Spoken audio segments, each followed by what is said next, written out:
Welcome to the Batrium Watchman Supervisor installation video.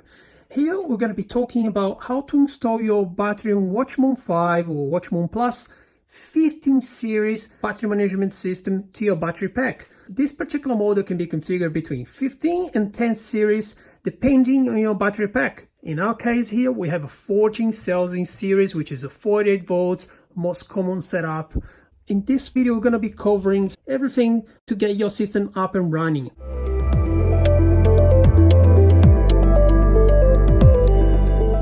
We are constantly improving the product and adding features, and very important to have the latest firmware and the latest Batrium software.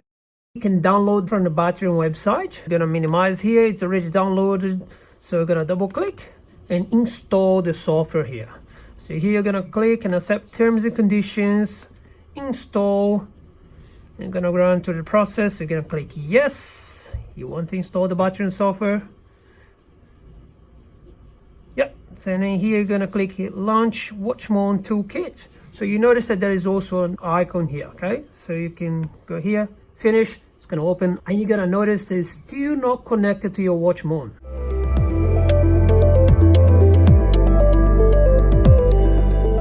See, there's nothing connected to your Watchman supervisor.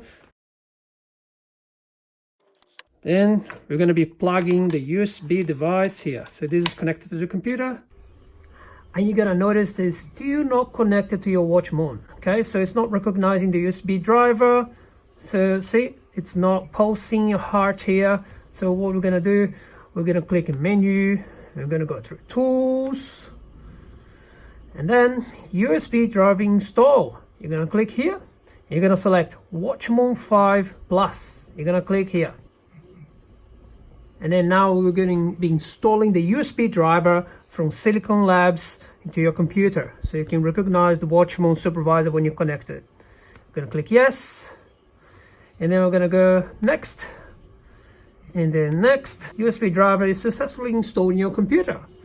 So now we're going to be clicking menu, we're going to go chart, and now you see that your Watchman supervisor is actually connected and talking to your computer.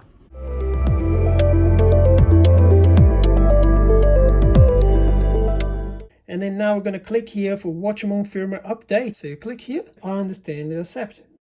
So nothing connected to your Watchman supervisor, just a USB cable. You're going to go and select Watchman 5, which is this guy here, Watchman Plus, Watchman 5. Okay, so these are the models, this particular one, Watchman 5. So you click here, trying to download the latest firmware version. You're going to select the right COM port. That's why it's very important to only have one device connected to your computer if you can. Click here and wait.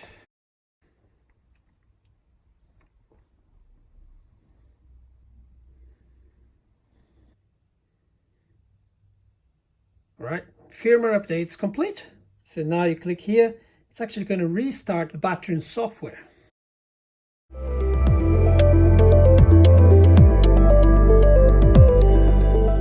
Next step, we're going to go through the wizard setup.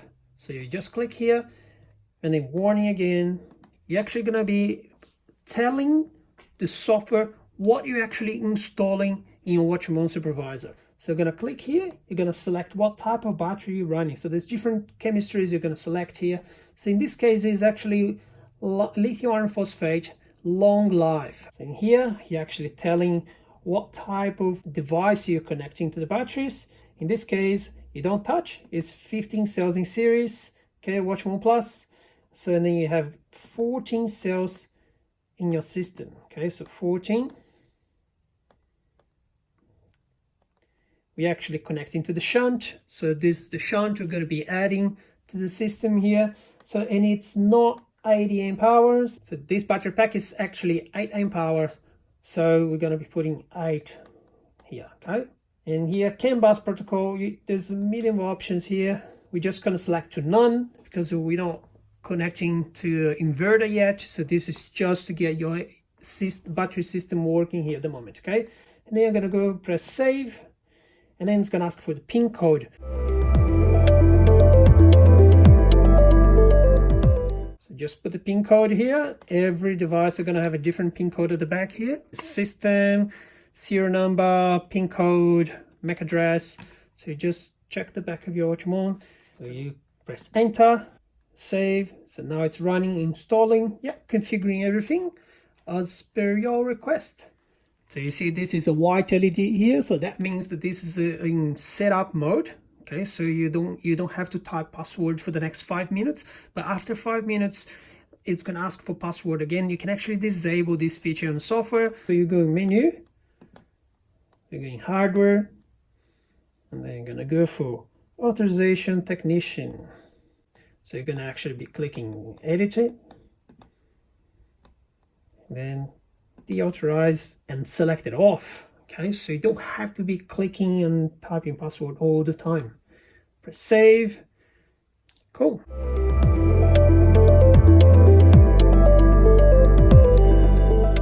We're going to be switching to Wi-Fi mode. The Wi-Fi is good to keep things isolated, so you don't have to be physically connected to your laptop. You can access from anywhere, pretty much. What we're going to be doing is we're going to be going through menu, tools, join Wi-Fi access point. Okay, so you're just going to go here and you're going to be selecting your Wi-Fi network. Let's see what we got here. We've got the battery lab, and that's the one we're actually going for. Okay, so you see the strength 68 is actually pretty good. So we're going to be selecting here and enter your Wi-Fi password and press OK and close. So now we're going to be closing the app. Now you're disconnecting the watch mode supervisor from your computer and plug into USB charge, just connected right there. Open the software again, and then now you see that's no talking. So normally there's a heartbeat around here when the software is talking to the watch mode supervisor. In this case, it's looking for the watch mode supervisor, but it can't see anything because there's nothing plugged into the USB.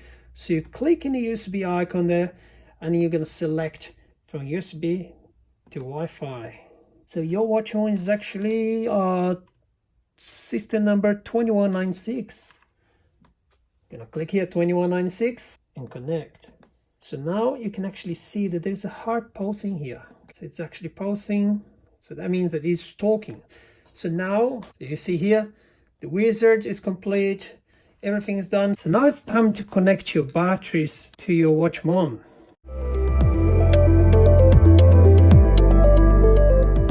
Make sure you watch the other videos on how to wire up your battery pack to your watch mount supervisor. It's very, very important. We put a lot of effort fusing every single wiring here. We made a very comprehensive video. We need to put the jumper between the 13 and 14 here, okay? So we're just going to use a wire connecting 13 to 14, okay, for 14,000 series. Plug it here. So when we press the button here, you see C8 high, C9 negative, C10 high. Please do not skip this very important step. You need to put it through a test mode. You need to see the message pass, and then you're going to be connecting to your watch mode supervisor. Okay, it's a very, very important step. Do not skip this. There's another fuse here. There's many fuse, and we have another video explaining how to fuse every single wire that leaves your battery. I'm going to be removing this, and then we're going to be transferring all the wiring here. Okay, so always connect the negative first. Okay, so the lower side of the pack, you always connect it first. So be careful not to cross things and misconnect anywhere wrong. Here, okay, first connector, boom, connecting here. So now I'm going to be connecting the second connector, and it should be popping up on the screen. Yes, everything's talking. So you see here, so this is the 14 cells in series. Can you see cell number 1, 2, 3, all the way to number 14. In this particular case, we're actually skipping the cell number 14, and we actually, you see here, there's a link. So if you don't configure this thing properly, I'm just going to give an example here and change to 15 just so you have an idea what it looks like. If the software is not matching what you have connected here, so you're actually going to see something wrong like this.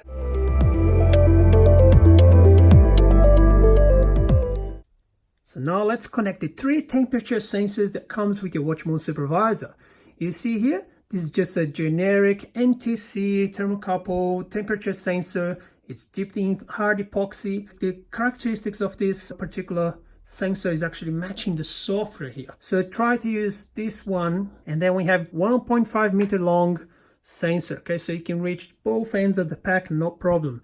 So if you need any longer, you feel free to extend the wire here. Just extend the wire normally. If you need shorter, you can just cut some or just bunch it up all together like this, like we did here. This is the connector. It's just like a normal computer fan connector. I'm going to be connecting sensor number 1.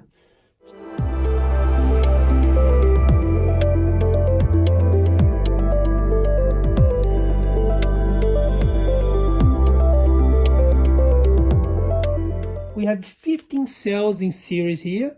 Temperature sensor number 1 is actually going to be showing on your software. So connecting here. So now you can see in the software, the first 5 blue bars, you have a temperature sensor there. So if you hold it in my hands here, temperature should start increasing a little bit. Yep, it is increasing. I'll plug one in the middle.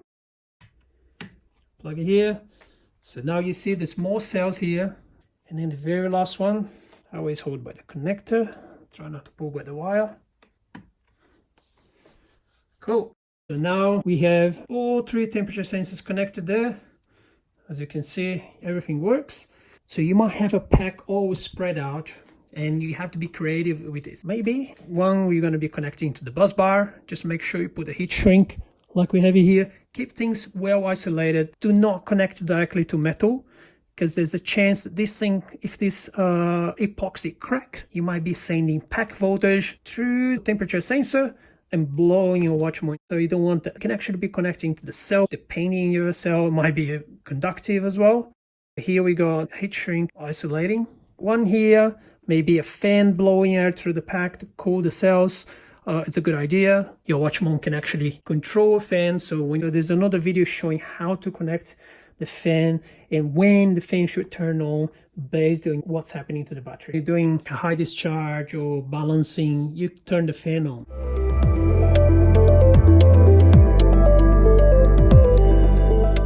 So now it's time to connect the shunt. Shunt is very, very, very important. The shunt is actually the one that's going to be sensing the whole pack voltage and current and talking to your watch mount supervisor. This is a very important device. Do not compromise and try to buy the watch mount supervisor without the shunt. It's possible to buy like this, but it's not a good idea. You lose a lot of functionalities. So this is sensing individual series.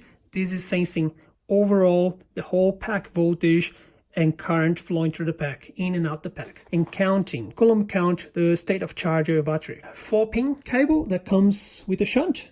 So you see here the colors matching to this shunt connector. So there's a yellow dot here matching the yellow heat shrink. So you're gonna go here, plug it in. There's a video just explaining how to connect the shunt to your watch mount. Then you're going to see 2 lights blinking in your shunt. So the red light on the left is actually coulomb counting. It's counting how much energy is passing between these 2 bolts.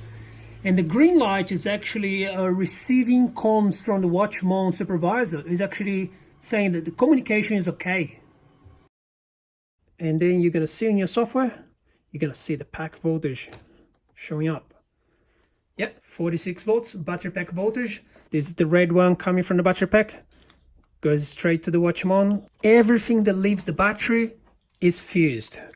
All these red wires, black wires that you're going to see here, they all have a individual fuse, so you can sense current flowing through the negative and voltage in relation to the positive here. Depending on your setup, you might see that it's easier to plug the battery minus on this side, the shunt. This can actually be reversed in software. We covered this in a different video, but we're just going to quickly show here. And then you select shunt, reverse orientation. Just in case you see current going positive when it's supposed to be negative, and negative when it's supposed to be positive.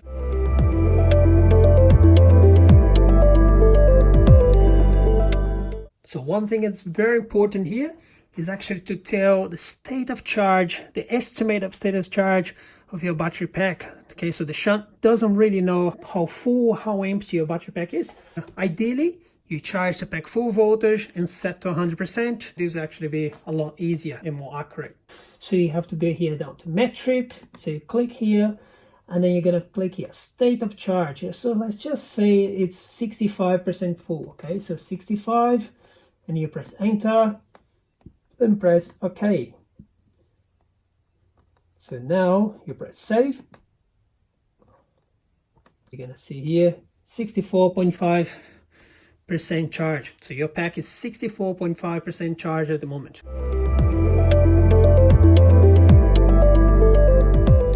So here we have 5 LEDs. So this top one here is for status. So it tells if there's anything wrong, technician mode, warning will be probably like a red light. The 4 lower ones, they're actually for state of charge. Okay, so the first one, 25% full, 50%, 75, 100% full.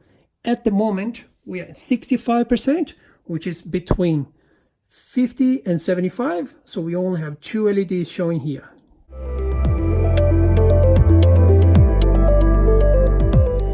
Your watch mode supervisor, it's a very low power consumption device. But when you enable Wi-Fi to talk to your router, so the Wi-Fi actually boosts consumption up to 2 watts, between 1.5 and 2 watts, depending on how far your router is. So it needs to use more energy to talk to your router. 2 watts, you might see something very little, but when you're connecting 24 hours a day, 7 days a week, so you actually see that it's actually slowly draining, discharging your battery. So make sure you don't leave your battery unattended for long periods of time, a week or 2 months. So just be aware of this little power consumption that is significant, okay? So this is supply voltage. You can actually disconnect from the USB source. So the USB is actually powering up all the logic here. So if you don't want to have a USB device there, we're actually going to be connecting this. So the battery pack is going to be feeding power, feeding all the logic and the processors inside your watch mode supervisor. The positive and the negative wires are fused from the battery pack. Everything that leaves the battery pack must have a fuse near the energy source, near there, not near here.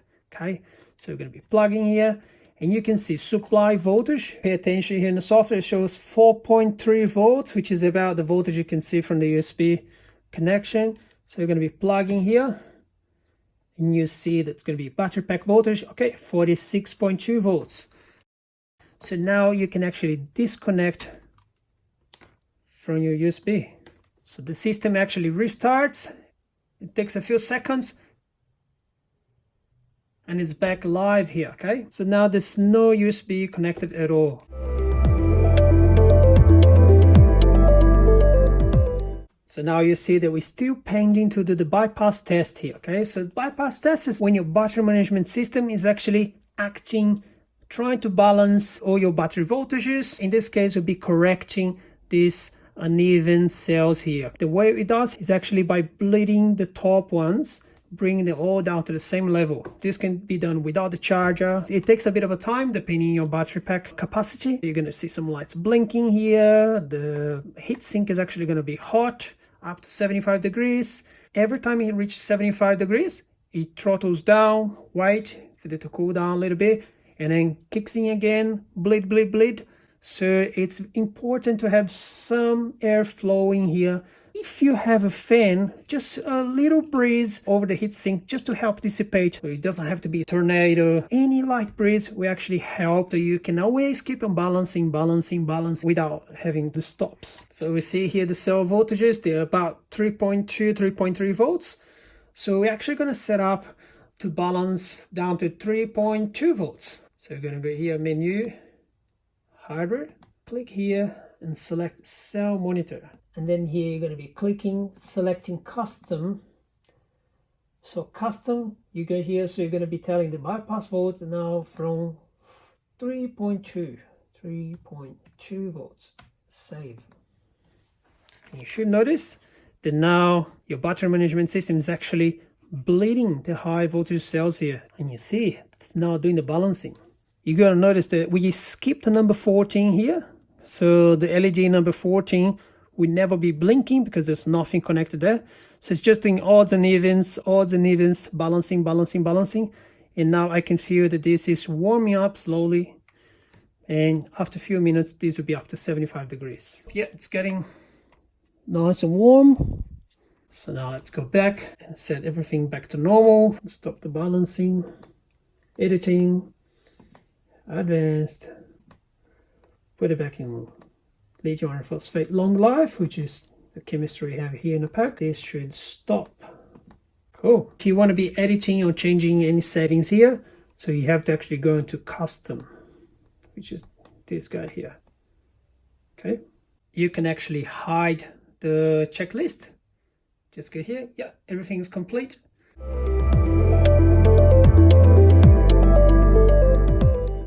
So now let's talk about something that's very, very, very important here. So this is a big circuit breaker that's actually connected to your Watchman supervisor here. So we just need like 2 wires, the positive connected to your battery pack, and the negative is actually connected to this very first connector here, which is output A from your Watchman supervisor.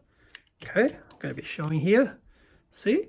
So it's actually switching the negative on and off. So what it does is, if there's anything really wrong happening to your pack, high voltage, high temperature, or something that's really dangerous, you're going to be configuring and telling your system when you want to disconnect and break the circuit. So this is always after the shunt. So the shunt is still connecting, watching the battery voltage and battery current before going to your inverter. We have a DC, for it goes for the positive and one for the negative. And this is the trip, shunt trip, what people call this. So this is actually connected, and this will trigger this thing and disconnect. So you physically have to go there and connect and fix the problem, okay? But this is very, very important. I'm gonna go through the settings here. I'm gonna be showing how to set this thing up and how to actually make this thing cut power when you need. So you're gonna go menu, gonna go hardware, and then you're gonna be selecting expansion. Okay, so it's expanded functions here. So expansion can also be for the expansion board or the inputs and outputs here from your Watchman supervisor. So here we're gonna be selecting edit, and then we're gonna go Watchman 5.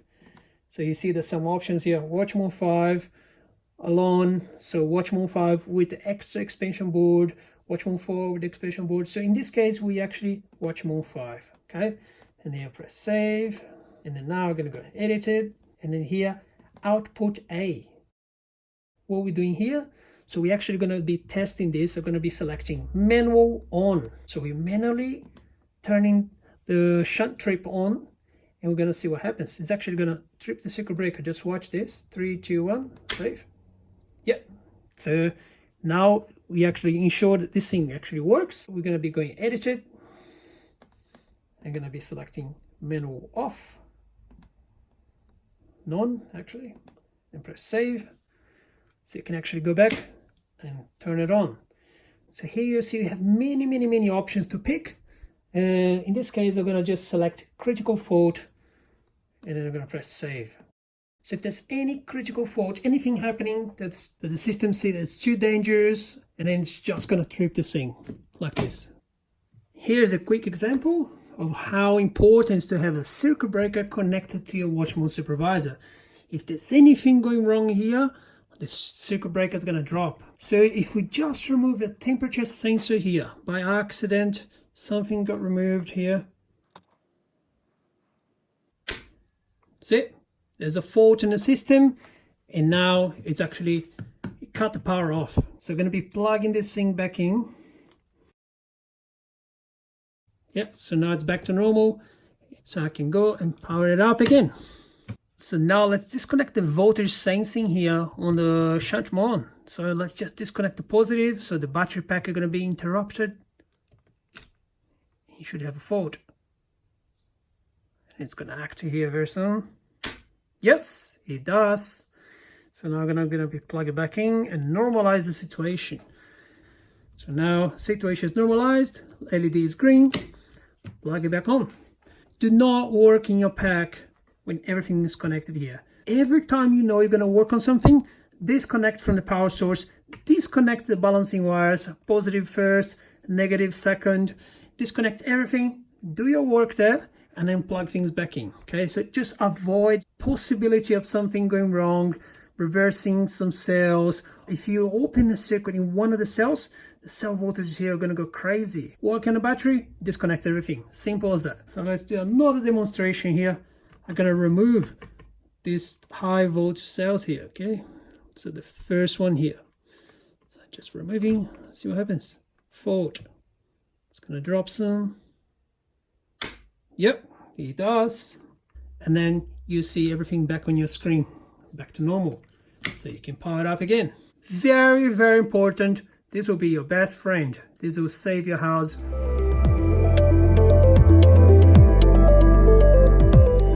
If you're connecting an inverter to your Watchman supervisor or any other device, ideally you have this connected by a CAN bus so they can actually talk to each other in a machine language, okay? So here you have a twisted pair wire, okay, so it needs to be twisted. You need a 120 ohm resistor. If you don't have this thing, you're not gonna go anywhere, okay? So you need a 120 ohm resistor.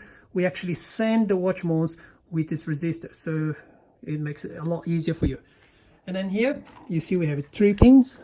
So we have CAN high, which will be the yellow, and then we have CAN low, which will be the white one, and then you have ground. Okay, ground is commonly used if you have lots of Watchmans connected in series, okay, master and slave mode, so you don't have like a common ground issues here. So you're going to be connecting here and connecting this end to your inverter, okay? So this cable is not supplied. This is just something that I made here just for an example.